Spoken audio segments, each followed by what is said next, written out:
बजरंगबली का नाम लेने से संकट दूर होता है। और इस चैनल को सब्सक्राइब करने से आपका हर दिन शुभ और मंगलमय होता है। जय हनुमान। हनुमान जी का जन्म एक दिव्य और चमत्कारिक कथा।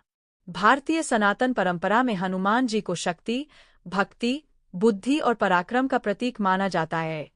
वे केवल एक वानर नहीं, बल्कि देवताओं के अंश से उत्पन्न ऐसे दिव्य योद्धा हैं जिन्होंने त्रेता युग में अधर्म के विनाश और धर्म की स्थापना में महत्वपूर्ण भूमिका निभाई। हनुमान जी का जन्म स्वयं में एक अद्भुत, रहस्यमय और चमत्कारों से भरी कथा है, जो हमें भक्ति, त्याग और सेवा का मार्ग दिखाती है।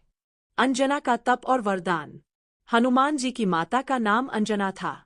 वे अपने पूर्व जन्म में एक अप्सरा थीं, जिनका नाम पुंजिकस्थला बताया जाता है। एक ऋषि के शाप के कारण उन्हें पृथ्वी पर वानरी के रूप में जन्म लेना पड़ा।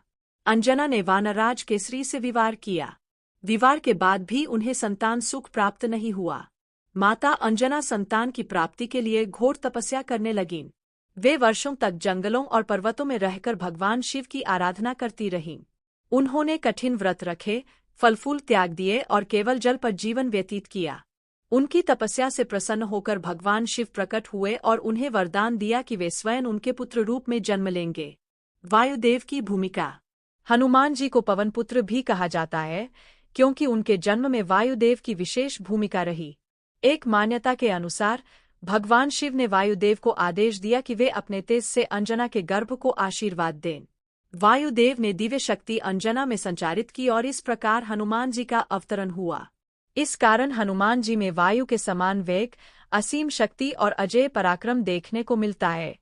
वे आकाश में उड़ सकते थे, पर्वत उठा सकते थे और एक क्षण में हजारों योजन की दूरी तय कर सकते थे।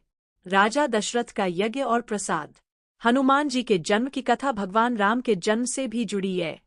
अयोध्या के राजा दशरथ ने संतान प्राप्ति के लिए पुत्रेष्टि यज्ञ कराया। यज्ञ के बाद अग्निदेव ने खीर का प्रसाद दिया, जिसे दशरथ ने अपनी रानियों में बांटा। किंवदंती है कि उसी समय एक पक्षी या वायुदेव उस खीर का एक अंश उड़ाकर ले गया और माता अंजना के आश्रम में गिरा। अंजना ने उसे प्रसाद मानकर ग्रहण किया। यही दिव्य प्रसाद हनुमान जी के जन्म का कारण बना। इस तरह हनुमान जी और भगवान राम का जन्म एक ही दिव्य